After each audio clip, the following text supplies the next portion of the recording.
तो हम लोग टेस्ट एडमिनिस्ट्रेशन स्टार्ट कर चुके थे।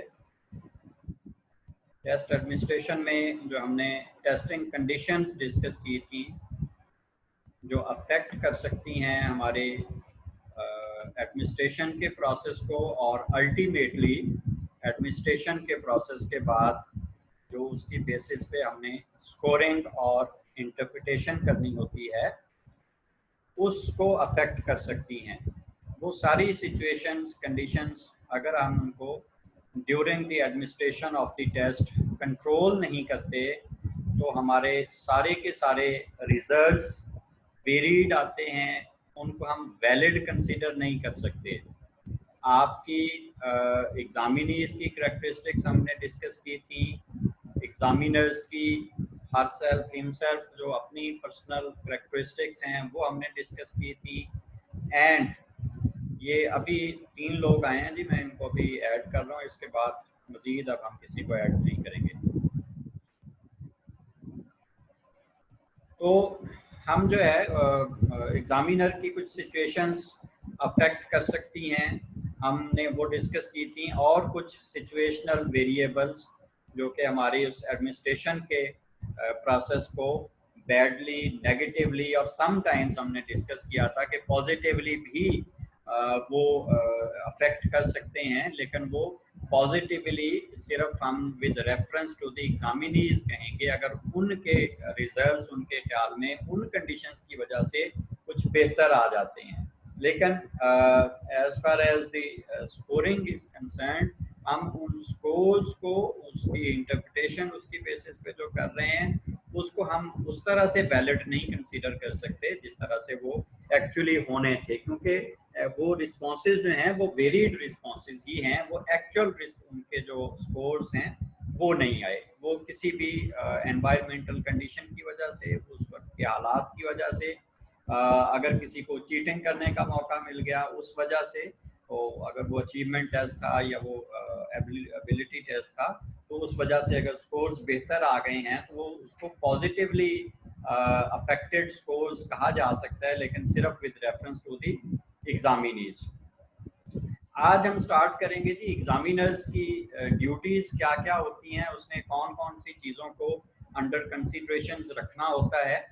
हम before the test administration, during the test administration and after the test administration हम जो है वो ये ड्यूटीज को कंसीडर करेंगे कि वो कौन कौन सी होनी चाहिए और वो होती हैं। फर्स्ट ऑफ ऑल आपको एज एन एग्जामिनर अपनी टेस्टिंग को शेड्यूल। जी मुझसे कोई कुछ कह रहा है या वैसे माइक ऑन है और आवाजें आ रही हैं? जी सर, आपसे एक क्वेश्चन था सर, ये जो सारे आप बता रहे हैं रूल्स, ये ड्यूटीज, ये बस जो एडमिनिस्टर होता है टेस्ट उसी के ऊपर अप्लाई होती हैं? जो एडमिनिस्टर होता है क्या मतलब? जो एडमिनिस्टर कर रहा है उसने किन किन चीज़ों का ख्याल रखना है, हम उसकी बात कर रहे हैं, एडमिनिस्टर करने वाले की, एग्जामिनर की। Okay sir, thank you. बस ये कंफ्यूजन आपको क्या लग रहा था? सर, मुझे लगा कि आप यानी कि जिस पर टेस्ट किया जा रहा है उसके बारे में भी बता रहे हैं और जो टेस्ट करवा रहा है अप्लाई उसके बारे में भी बता रहे हैं, तो इसलिए मुझे कंफ्यूजन थी। आपको कंफ्यूजन शायद इसलिए हुई है कि मैंने अभी जो बात स्टार्ट की थी, अभी हमने असल में स्टार्ट की है एग्जामिनर ड्यूटीज बिफोर टेस्टिंग। ये आज का जो हमारा असल टॉपिक है जो अभी हमने स्टार्ट करना है, टुडेज टॉपिक एग्जामिनर्स ड्यूटीज। जब मैंने बात स्टार्ट की है एक्चुअली, तो मैंने कल वाला जो लेक्चर था उसको जो है वो थोड़े से टाइम में आपको वो रिवाइज करके आपके सामने रखा है। उसमें जो कुछ हमने डिस्कस किया था वो बातें मैंने दोबारा से दोहराई हैं, रिपीट की हैं, ताकि आपकी वो जो हमने कल पढ़ा था वो बेसिस दोबारा से ज़हन में आ जाएं और अब हम क्या पढ़ने जा रहे हैं उसकी तरफ आपको पता हो कि अब हम नया उसमें क्या ऐड करने जा रहे हैं। तो उसमें हमने एग्जामिनीज की भी बात की जो टेस्टिंग कंडीशंस अफेक्ट करती हैं आपके टेस्ट एडमिनिस्ट्रेशन के प्रोसेस को। तो उसमें हमने एग्जामिनीज की बात की थी सबसे पहले, यानी जिन पे आप टेस्ट एडमिनिस्टर कर रहे होते हैं, जो आपके रिस्पोंडेंट्स होते हैं, पार्टिसिपेंट्स होते हैं। फिर हमने एग्जामिनर की बात की थी कि उसकी पर्सनैलिटी, उसकी अपीयरेंस, उसकी बिहेवियर, उसकी स्किल लेवल, ये किस तरह से अफेक्ट करता है आपके एडमिनिस्ट्रेशन के प्रोसेस को। फिर हमने कुछ सिचुएशनल वेरिएबल्स डिस्कस किए थे, जो आपकी लाइटिंग है, आपका टेम्परेचर है रूम का, वहाँ पे वेंटिलेशन है, सीटिंग अरेंजमेंट है, ये सारी चीज़ें ये जो है वो किस तरह से आपकी वो एडमिनिस्ट्रेशन के प्रोसेस को अफेक्ट कर सकती हैं। तो ये 3 चीज़ें हमने टेस्टिंग कंडीशंस के रेफरेंस में डिस्कस की थी कि ये टेस्टिंग कंडीशन आपके एडमिनिस्ट्रेशन के प्रोसेस में हिंड्रेंस पैदा करती हैं या उसमें प्रॉब्लम्स क्रिएट करती हैं। आज हम जो है वो ड्यूटीज़ डिस्कस करने जा रहे हैं, कुछ जो काम एक एग्जामिनर को करने होते हैं टेस्ट एडमिनिस्टर करने से पहले, दरमियान में और उसके बाद, आज हम असल में वो करने जा रहे हैं। आपको कंफ्यूजन शायद इसलिए हुई कि मैं पार्टिसिपेंट्स की भी बात कर रहा हूँ, एग्जामिनर्स की भी बात कर रहा हूँ, तो वो टेस्टिंग कंडीशन के हवाले से जो हम पिछली क्लास में पढ़ चुके हैं उसको मैंने थोड़ा सा रिवाइज किया था, एक ओवरव्यू दिया था आपको। अभी बात क्लियर हुई थी आपको? ओके सर जी, अब क्लियर हो गया है, वही कंफ्यूजन थी। राइट। तो हमने टेस्टिंग कंडीशंस का ख्याल करते हुए कंट्रोल्ड कंडीशन में अब टेस्ट को एडमिनिस्टर करना है, तो अब जो आपका टेस्ट कंडक्ट करने वाला है, साइकोलॉजिस्ट है, साइकोमेट्रिशियन है, वो एग्जामिनर है, तो उसने किन किन चीज़ों का टेस्ट एडमिनिस्टर करने से पहले ख्याल करना है और वो अरेंजमेंट्स करने हैं, वो आज हम डिस्कस करने जा रहे हैं। फर्स्ट ऑफ ऑल, आपको अपनी टेस्टिंग जो आपने करनी है उसको शेड्यूल करना होता है। ऐसा नहीं होता कि आप जब भी आपका दिल चाहे, जब आपके पास टाइम हो, आप उस वक्त अपने पार्टिसिपेंट्स के पास चले जाएं। अब अगर कोई क्लाइंट आपके पास आया है फॉर थेरेपी या फॉर काउंसलिंग और वहाँ पे आप उसकी असेसमेंट कर रहे हैं, ये मारूफ प्राचा ज्वाइन करना चाह रही हैं जी, ज्वाइन करवा लें इनको। फजल,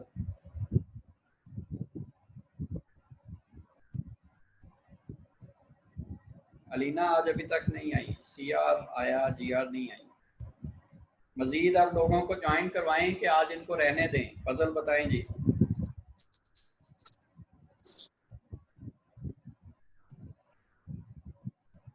फजल खुद गायब हो गया।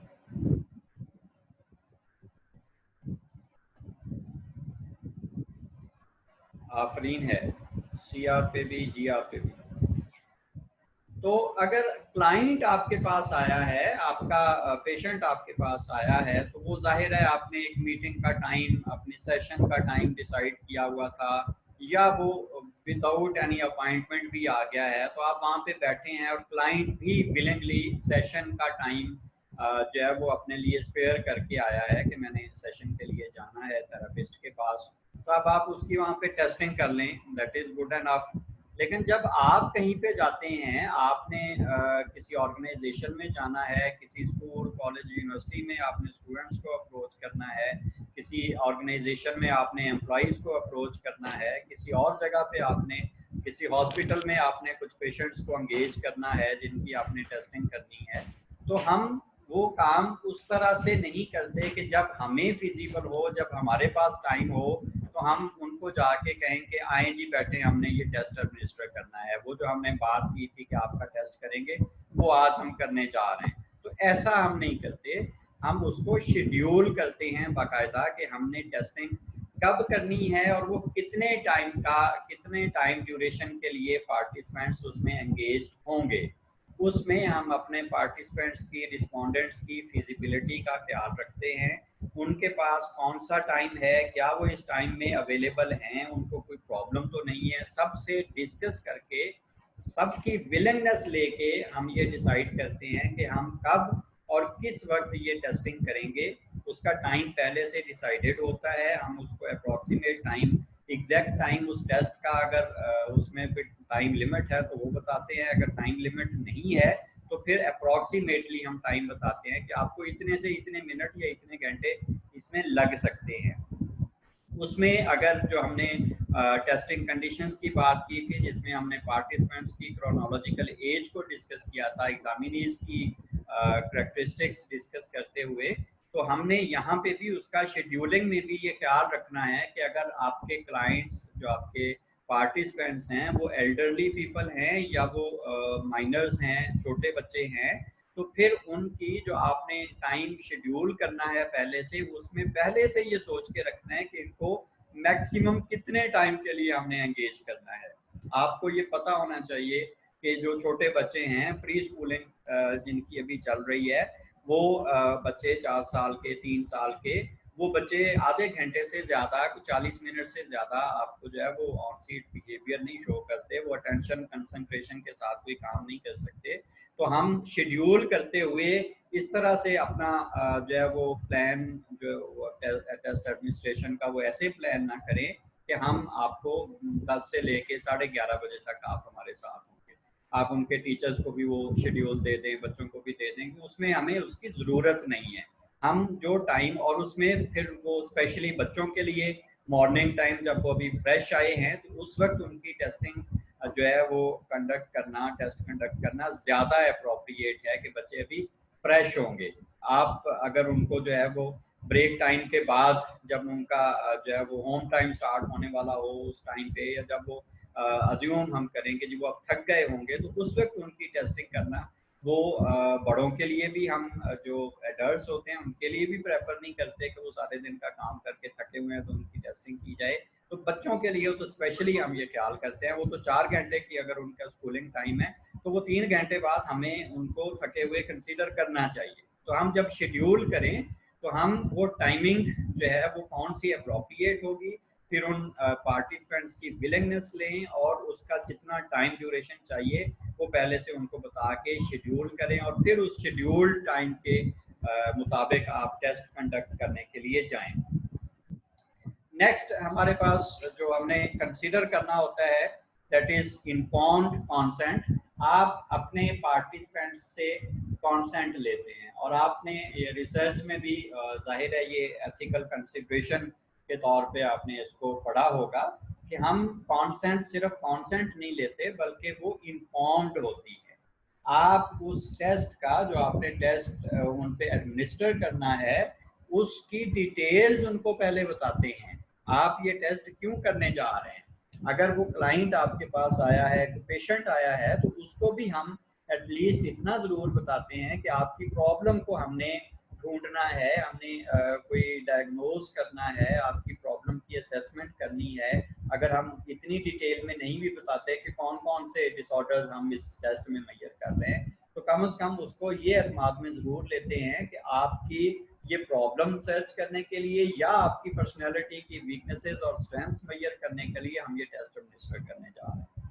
अगर आप किसी ऑर्गेनाइजेशन में ये काम करने जाते हैं, तो आप उन लोगों को पहले, आप उनसे कॉन्सेंट लेने से पहले इन्फॉर्म करेंगे कि आप ये असेसमेंट क्यों कर रहे हैं। ये आपकी रिसर्च के लिए आपका कोई प्रोजेक्ट है, आप कोई टेस्ट डेवलप कर रहे हैं, उसके लिए आप ये डाटा ले रहे हैं, या जो एम्प्लॉयज़ हैं उनकी ऑर्गेनाइजेशन ने आपको डिप्यूट किया है वहाँ पे कि आप हमारे एम्प्लॉयज़ की असेसमेंट करके हमें बताएं, तो आप उनको पहले एतमाद में लेते हैं ये बता के कि हम ये काम क्यों कर रहे हैं।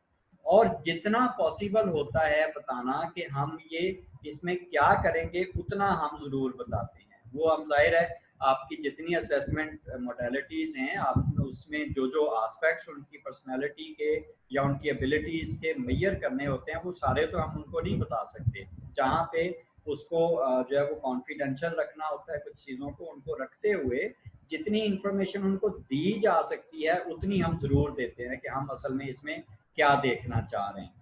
उसके अगर वो एम्प्लॉइज़ हैं, वो एल्डरली पीपल हैं, वो एडल्ट्स हैं, तो जाहिर है आप ये कॉन्सेंट उन लोगों से लेंगे। अगर वो बच्चे हैं, छोटे बच्चे हैं, तो फिर वो कॉन्सेंट, अगर आप स्कूल में गए हैं तो उनके टीचर से, अगर आप उनको अदर देन दी स्कूल सेटिंग अप्रोच करना चाहते हैं तो फिर उनके पेरेंट्स से आपको जो है वो परमिशन लेनी होगी। और अगर आपके जो वो स्कूल एडमिनिस्ट्रेशन ने खुद आपको जो है वो बुलाया है उनकी असेसमेंट करने के लिए, तो जाहिर है उनकी कॉन्सेंट उसमें शामिल है। और अगर आपने खुद अप्रोच किया है तो फिर उन स्कूल अथॉरिटीज़ के साथ साथ उनके पेरेंट्स से भी, स्कूल वालों के थ्रू, उस स्कूल एडमिनिस्ट्रेशन के थ्रू आप उनके पेरेंट्स से भी इन्फॉर्म कॉन्सेंट लेते हैं कि अगर कोई पेरेंट्स ये समझें कि उनके बच्चे को कोई साइकोलॉजिस्ट डील क्यों कर रहा है या उसको नहीं करना चाहिए, या लोग ये कहेंगे कि इस बच्चे की कोई काउंसलिंग चल रही है या इसको साइकोलॉजिस्ट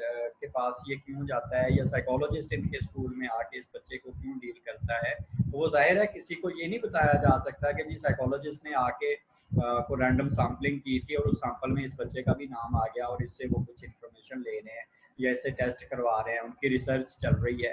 तो बच्चे जो हमारी सोसाइटी है यहाँ पे साइकोलॉजिस्ट अगर किसी इंसान के साथ कोई काम कर रहा है, चाहे वो अपनी रिसर्च पर्पस के लिए ही कर रहा हो, तो हमारी सोसाइटी में एक लेबल लग जाता है कि शायद इसके साथ कोई साइकोलॉजिकल इशू है इस बंदे के साथ, इसलिए ये साइकोलॉजिस्ट इसके साथ जो है वो काम कर रहा है। तो उनके पेरेंट्स से जो है वो कॉन्सेंट लेना वो छोटे बच्चों के लिए वो भी ज़रूरी होता है। देन हम जो टेस्ट एडमिनिस्टर करने जा रहे हैं, हमें उसकी डिटेल्स, हम वो टेस्ट किस तरह से कंडक्ट करेंगे, उसकी टाइमिंग क्या होगी, उसमें इंस्ट्रक्शंस क्या होंगी, ड्यूरिंग द टेस्ट एडमिनिस्ट्रेशन अगर कोई क्वेश्चन पूछता है, किसी की कोई एम्बिग्विटी होती है तो उसको कैसे हैंडल करना है, कौन सी इंफॉर्मेशन देनी है और कौन सी इंफॉर्मेशन डिटेल में नहीं देनी, ये सारा कुछ हम टेस्ट एडमिनिस्टर करने से पहले ये सारी इंफॉर्मेशन कलेक्ट करते हैं। हम बाज़ टेस्ट ऐसे होते हैं जो टेस्ट हमने बहुत अर्सा पहले यूज़ किए होते हैं, उसके बाद हमने यूज़ नहीं किया, उसकी ज़रूरत नहीं पड़ी, और कुछ सालों के बाद फिर वो टेस्ट हम अगर यूज़ कर रहे हैं तो हमें उसको दोबारा से उसके मैनुअल, उसकी इंफॉर्मेशन सारी जो रिलेटेड मटेरियल है, बुकलेट है, उसके क्वेश्चनेयर है, उस सारे को रिव्यू करना चाहिए। हम अगर उसको पहले से पढ़ के, उसको समझ के, अगर उसमें कोई मुश्किल चीज़ है जो आम तौर पे हमारे प्रीवियस एक्सपीरियंस में आई थी कि लोग उसमें जो है उनको मुश्किल पेश आती थी, उसको किस तरह से हैंडल करना है, ये सारी प्रेपरेशन हम टेस्ट कंडक्ट करने से पहले करके रखते हैं। अगर कोई टेस्ट ऐसा है जिसको हमने बहुत ज़्यादा यूज़ नहीं किया हुआ तो उसको हम एक दफ़ा प्रैक्टिस के लिए किसी पे यूज़ करके भी देखते हैं। बाज़ औक़ात कोई टेस्ट ऐसा हो सकता है जो आपने फर्स्ट टाइम यूज़ करना है, आपको वो टेस्ट की जो है वो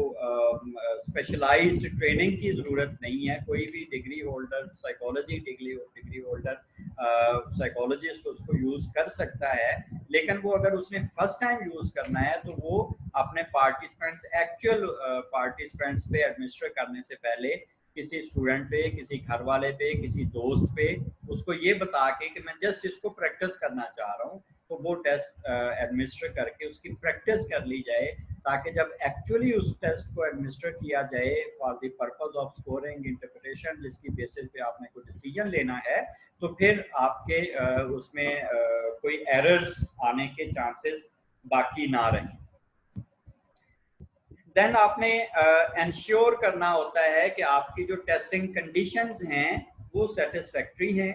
हमने जो जिस तरह से बात की थी टेस्टिंग कंडीशंस, हमने पिछले लेक्चर में सारी डिटेल में डिस्कस की कि आपके एग्जामिनीज की कौन सी करैक्टरिस्टिक्स हैं, आपकी कौन सी करैक्टरिस्टिक्स हैं जो उसको आपके सारे टेस्टिंग के प्रोसेस को अफेक्ट कर सकती हैं। तो उसमें कुछ सिचुएशनल वेरिएबल्स हमने डिस्कस किए थे। जब आप टेस्ट जहाँ पे कंडक्ट करेंगे वहाँ पे लाइटिंग का क्या अरेंजमेंट है, लाइट्स ठीक हैं, वहाँ पे टेम्परेचर नॉर्मल होगा, आपको अगर वहाँ पे एयर कंडीशनर की ज़रूरत है तो क्या अवेलेबल है, अगर वो अवेलेबल नहीं तो क्या वेंटिलेशन प्रॉपर है, सीटिंग अरेंजमेंट जो है वो प्रॉपर है, लोग कंफर्टेबली बैठ सकेंगे कि नहीं बैठ सकेंगे। जब आप खासतौर पे ग्रुप टेस्टिंग कर रहे हैं तो वो सीटिंग अरेंजमेंट उसमें बहुत ज़्यादा मैटर करता है। और अगर वो ग्रुप टेस्टिंग आपकी जो है वो अचीवमेंट मेजर करने के लिए हो या एबिलिटी टेस्ट या एप्टीट्यूड टेस्ट आपने कंडक्ट करना है, तो फिर सीटिंग अरेंजमेंट में ये भी ख्याल करना है कि जो पार्टिसिपेंट्स बैठेंगे उनके दरमियान में कितना कितना गैप होगा ताकि चीटिंग को कंट्रोल किया जा सके। आपने जो है वो अगर 1-to-1 टेस्टिंग करने हैं तो पर्टिकुलरली, और अगर ग्रुप में भी कर रहे हैं तो इवन देन हम जो है वो अपने रूम के बाहर या उस हॉल के बाहर जहाँ पे आप टेस्टिंग कर रहे हैं हम कोई ऐसा जो है वो सिंबल लगा देते हैं, हम वहाँ पे लिख के लगा देते हैं प्लीज डू नॉट डिस्टर्ब, या testing process is on going, आप उसमें कोई एक हिंट जो है वो लिख देते हैं, किसी हेल्पर को खड़ा कर देते हैं कि कोई हमें डिस्टर्ब ना करे। आप वो सारी अरेंजमेंट्स जो हैं वो पहले से करके रखते हैं कि जब हम टेस्टिंग कर रहे होंगे तो इस चीज़ को किस तरह से हमने हैंडल करना है। तो इसी आपकी जो टेस्टिंग कंडीशंस हैं, इसी के दौरान आप जो है वो सारे जो जो काम कर रहे होते हैं, जो सिचुएशन देख रहे होते हैं, उसमें आपको चीटिंग को मिनिमाइज करने के लिए भी प्रॉपर आप उसमें बंदोबस्त करते हैं। आप अगर अचीवमेंट टेस्ट स्पेशली ले रहे हैं तो जिन सीट्स पे आपने लोगों को बिठाना है, सपोज कुछ जगहों पे ऐसे होता है जैसे कोई इंटरव्यूज कहीं पे हो रहे हैं बच्चों के एडमिशन के हवाले से, तो उन्होंने लॉट जो है वो स्लॉट्स में उनको बुलाया होता है बच्चों को। एक स्लॉट आती है 100 कैंडिडेट्स की, उनका टेस्ट होता है, इंटरव्यू शुरू हो जाता है, बाद में एक और स्लॉट आ जाती है, उनका टेस्ट, वो फिर इंटरव्यू में चले जाते हैं। तो वो जो एक सर्कल चल रहा है 10-12 दिन, ये प्रोसेस चलना है, लोगों ने आते रहना है, जाते रहना है। या किसी जगह पे जहाँ पे वैसे एग्जाम हो रहा है, किसी कॉलेज यूनिवर्सिटी में, वहाँ पे अचीवमेंट टेस्ट हो रहे हैं, या किसी ऑर्गेनाइजेशन में हायरिंग के लिए एबिलिटी या एप्टीट्यूड टेस्ट लिए जा रहे हैं कैंडिडेट्स के, और बार बार वो आ रहे हैं, तो समटाइम्स वो सीट्स पे जो है वो कुछ लिख देते हैं। आपको एज ए स्टूडेंट इसका बहुत अच्छे से अंदाजा होगा, आप खुद भी लिखते रहते हैं, अपनी कुर्सियों पे लिख लेते हैं, डेस्क के ऊपर लिख लेते हैं। वो चाहे आप चीटिंग के लिए लिखते हो, चाहे आप अपने माइंड में रिकॉल करने के लिए लिख लिख के रिकॉल कर रहे हो, कुछ ना कुछ हिंट आप अपने इर्द गिर्द छोड़ जाते हैं। तो हमने वो भी बिफोर टेस्टिंग, आपने जब सीटिंग अरेंजमेंट्स करने हैं तो आपने ये इंश्योर करना होता है कि कोई इस तरह का हेल्पिंग मटेरियल वहाँ पे मौजूद ना हो। ये हमें अचीवमेंट टेस्ट, एबिलिटी और एप्टीट्यूड टेस्ट में इसको कंसीडर करना होता है। देन हमने फेकिंग के हवाले से, फेकिंग गुड और फेकिंग बैड, ये हमने बात की थी टेस्ट कंस्ट्रक्शन में भी, आपको याद होगा कि हम जो है वो ये सिमुलेशन में ये देखते हैं कि कुछ लोग जो अपने आप को, जो एम्प्लॉइज होते हैं किसी ऑर्गेनाइजेशन में, उनकी प्रमोशन के हवाले से अगर आप उनकी असेसमेंट कर रहे हैं, या अगर आप नए एम्प्लॉइज को हायर करने के लिए उनकी असेसमेंट कर रहे हैं, तो वो अमूमन फेकिंग गुड करेंगे, अपनी खूबियाँ बहुत बढ़ा चढ़ा के बताएंगे। वो अपनी जो एबिलिटीज़ हैं, अगर वो उनमें कोई कैपेबिलिटी नहीं भी है, इवन देन वो उसको बहुत एग्जैजरेट करके बताएंगे। जब आपके पास पेशेंट्स आएंगे, क्लाइंट्स आएंगे, तो वो अमूमन फेकिंग बैड करेंगे। वो अपने प्रॉब्लम्स को, अपने इश्यूज को बहुत ज़्यादा एग्जैजरेट करके बताएंगे। समटाइम्स इसलिए कि आपकी सिंपथी ले सकें, और समटाइम्स इसलिए कि उनका ये ख्याल होगा कि अगर हम अपनी प्रॉब्लम्स जो है वो ज़्यादा बढ़ा चढ़ा के बताएंगे तो आप लोग उनको ज़्यादा अच्छे से डील करेंगे, आप लोग ज़्यादा अटेंशन उनको देंगे, और आप जो है वो सही टेक्निक्स और सही थेरेपीज उनको देंगे। अगर क्लाइंट जो है वो ये सोचता है कि अगर मैंने ये बहुत लाइटली बताया तो मेरा थेरापिस्ट भी मुझे लाइटली लेगा और मेरे लिए बहुत ज़्यादा फिक्रमंद होकर कोई काम नहीं करेगा। तो ये जो फेकिंग गुड और फेकिंग बैड जब हमारे पास आती है, देन हम उसके लिए कुछ नहीं कर सकते। अगर आपने रिटर्न में जो है वो टेस्ट कंडक्ट करवा लिया है, अब जो भी रिस्पॉन्सेज आ गए, आप तो उन्हीं की बेसिस पे उसकी स्कोरिंग और इंटरप्रिटेशन करेंगे। आप ये नहीं कर सकते कि ये मुझे यहाँ पे ये लग रहा है कि इसने फेकिंग गुड की है, तो ऐसा पॉसिबल नहीं है। वो आपका जो स्कोरिंग पैटर्न है, फिर आप उस पैटर्न से नहीं हट सकते। तो इसका सत्याभाव हमने उससे पहले करना होता है कि जब आप टेस्ट एडमिनिस्टर करने जा रहे हैं, तो अपने क्लाइंट्स को, अपने सब्जेक्ट्स को, अपने पार्टिसिपेंट्स को, whosoever they are, आप उनको सबसे पहले जब जो ही इन्फॉर्म्ड कॉन्सेंट लेते हैं, तो आप साथ ही ये बताते हैं कि ये टेस्टिंग किस पर्पस के लिए हो रही है, और अगर आप इसमें जेन्युइन रिस्पॉन्सेज नहीं देंगे तो उसके क्या नेगेटिव असरात आ सकते हैं। हम अगर एम्प्लॉइज को हायर करने के लिए असेसमेंट कर रहे हैं, या स्टूडेंट्स को एडमिशन देने के लिए असेसमेंट कर रहे हैं जहाँ पे फेकिंग गुड के बहुत ज़्यादा चांसेस हैं, तो वहाँ पे हम थोड़ा सा उनको ये भी बावर करवा सकते हैं कि अगर आपने अपने आप को ज़्यादा अच्छा, या जैसे आप हैं उससे बेहतर शो करने की कोशिश की, तो उसका आपकी असेसमेंट पे नेगेटिव इम्पैक्ट पड़ेगा और आपकी एडमिशन जो है वो आपको रिजेक्ट किया जा सकता है। आपकी जो हम हायरिंग करने जा रहे हैं आपको जो है वो इनएलिजिबल कहा जा सकता है। आप अगर अपनी वो इंफॉर्मेशन जो हमने आपसे मांगी है वो सही नहीं देंगे और अपने आप को ज़्यादा अच्छा शो करने की कोशिश करेंगे तो उसका नेगेटिव असर आप पे पड़ेगा, ताकि वो लोग कॉन्शियस हो जाएं और फिर जिस हद तक वो जेन्युइन रिस्पांस दे सकें वो जेन्युइन रिस्पांसेस दें। मेरा ख्याल है कि हम नेक्स्ट जो हमारा टॉपिक है उसको अगली क्लास में कर लें, examiner duty during the testing. हमारे पास 4 मिनट्स रह गए हैं जी। अगर हम ये ड्यूरिंग द टेस्टिंग ड्यूटीज़ करेंगे तो ये 4 मिनट में हो नहीं सकेंगी, तो इसको दरमियान में मेरा ख्याल छोड़ना नहीं चाहिए।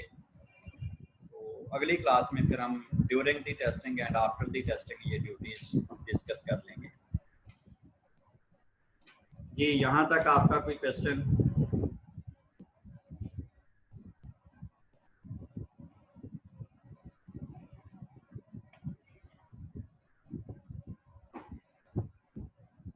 हमने आज एग्जामिनर्स की ड्यूटीज़ बिफोर टेस्टिंग या टेस्ट एडमिनिस्ट्रेशन डिस्कस की हैं।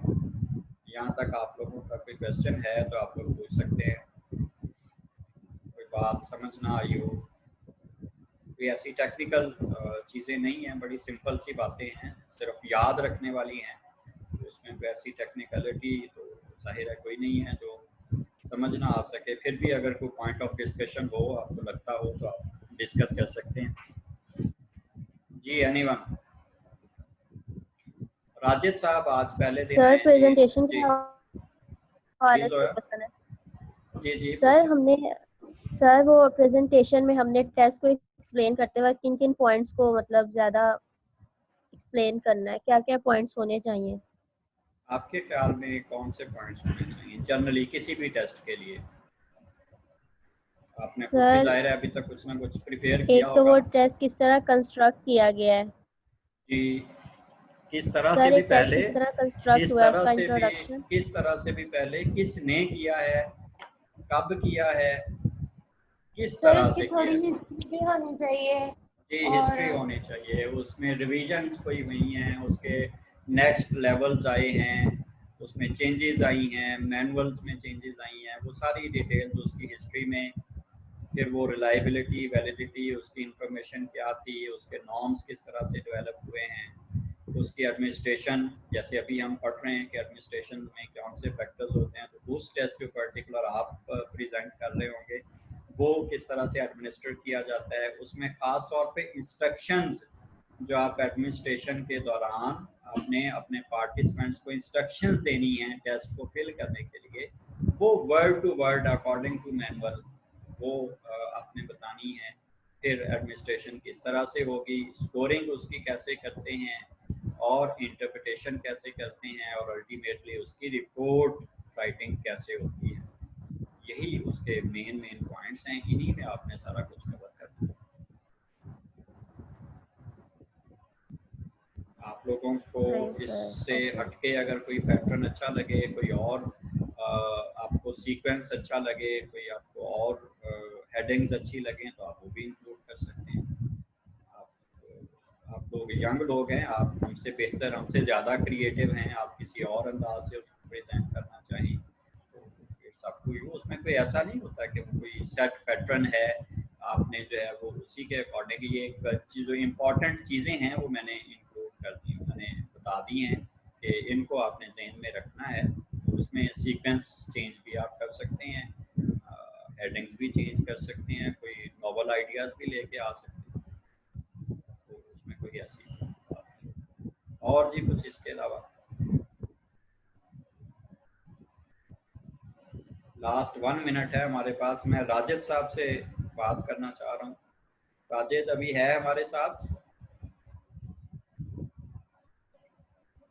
और अगर मीनवाइल किसी ने कुछ पूछना है तो पूछ सकते हैं जब तक राजिद रिस्पॉन्ड नहीं करते।